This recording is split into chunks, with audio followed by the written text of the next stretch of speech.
যুক্তরাষ্ট্রের সাথে চলমান উত্তেজনার মধ্যেই সামরিক সক্ষমতা বাড়াতে চীনের কাছ থেকে আকাশ প্রতিরক্ষা ক্ষেপণাস্ত্র কেনার উদ্যোগ নিয়েছে ইরান। 29 জুলাই এই তথ্য জানিয়েছে বার্তা সংস্থা রয়টার্স। প্রতিবেদনে দাবি করা হয়েছে, এই চুক্তির আওতায় ইরান 400টি কাঁধে বহনযোগ্য ম্যানপ্যাডস ক্ষেপণাস্ত্র সংগ্রহ করতে যাচ্ছে। আগামী কয়েক সপ্তাহের মধ্যেই প্রথম চালান তেহরানের হাতে পৌঁছাতে পারে।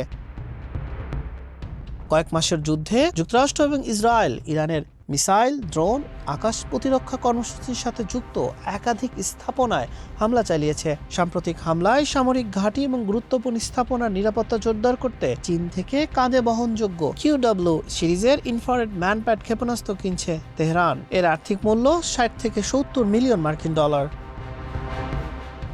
এই ম্যানপ্যাডসগুলো নিচু দিয়ে উড়ন্ত যুদ্ধবিমান, হেলিকপ্টার এবং ড্রোন ধ্বংস করতে সক্ষম। এই ক্ষেপণাস্ত্রগুলো খুব দ্রুত সংবেদনশীল স্থানে মোতায়েন করা যায়।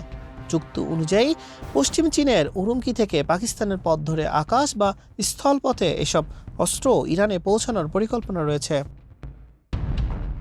তবে অস্ত্র সরবরাহের এই পুরো বিষয়টি সম্পূর্ণ ভিত্তিহীন বলে দাবি করেছে বেইজিং।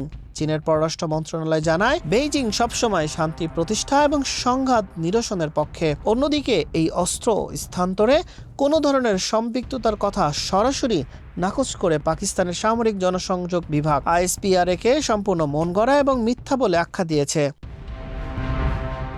এর আগেও চীনের কাছ থেকে জাহাজ বিধ্বংসী ক্রুজ ক্ষেপণাস্ত্র কেনার খবর প্রকাশ করেছিল রয়টার্স। বেইজিং এবং ইসলামাবাদ অস্বীকার করলেও এই অস্ত্র সরবরাহের তথ্য মধ্যপ্রাচ্যের সামরিক সমীকরণে যোগ হচ্ছে নতুন এক উত্তেজনা। হাসান শাহরিয়ার, মানব কণ্ঠ।